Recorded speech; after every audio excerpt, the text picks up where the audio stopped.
ডিএটা গুরুত্বপূর্ণ কেন? যদি একটা আমাদের সমাজের মধ্যে অনেক রকমের ক্ষোভ ছিল, এইটার ক্ষোভ, তারপর দুর্নীতি নিয়ে ক্ষোভ, শিক্ষা ব্যবস্থা কোল্যাপস করে গেছে তা নিয়ে ক্ষোভ, কাটমানির ক্ষোভ, কত রকমের যে ক্ষোভ চলছে যেগুলো, তো ডিএটা একটা বড় ক্ষোভ ছিল। তো এই ক্ষোভটা তো আমরা মেটাতে পেরেছি।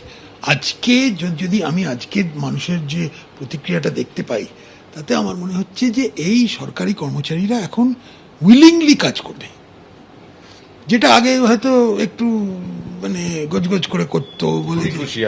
আজকে খুবই খুশি। আর আচ্ছা ঠিক আছে, আর দেখছো যে আমরা ঠিক আছে, আমরা উই আর ব্যাক।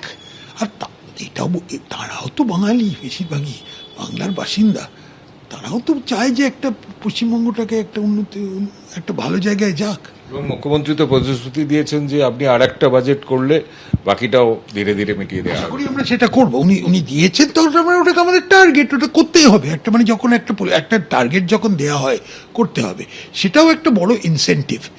আর এই মেটাবো কিরমভাবে মেটাবো, যদি অন্য অন্য জিনিসগুলো হয়, হ্যাঁ, আমরা যদি ইন্ডাস্ট্রি আনতে পারি, এই করবো, আর একটু পরিকাঠামো করতে পারি। ইন্ডাস্ট্রি আনতে কি করতে হবে, কটা যে এয়ারপোর্ট লাগবে, কটা রাস্তা ঠিক করতে হবে, ডাংকুনি টু লুধিয়ানা যে লিঙ্ক রোডটা যেটা বন্ধ হয়ে আছে, মানে শেষ হয়নি, সেগুলো ল্যান্ড অ্যাকুইজিশন করতে হবে। এইসবগুলো, এই প্রজেক্টগুলোর দিকে এখন সামনের দিনে আমরা মানে পুরো দমে আমাদের দৌড়তে হবে।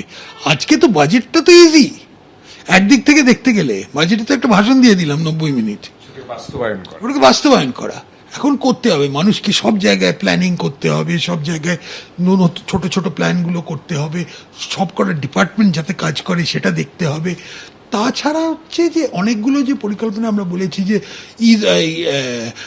সিঙ্গেল উইন্ডো ক্লিয়ারেন্স, তার কী হবে, ইন্ডাস্ট্রিয়াল পলিসি সেটা কীরকম হবে, সেই সবগুলো এখন ওগুলোও তো একটা, তারও তো একটা মানে টাইটেলটা দিয়েছি। এখন ওই বইটার ভেতরে কি থাকবে সেগুলো তো দেখতে, চিত্রনাট্যটা লিখতে, হ্যাঁ, চিত্রনাট্যটা লিখতে হবে।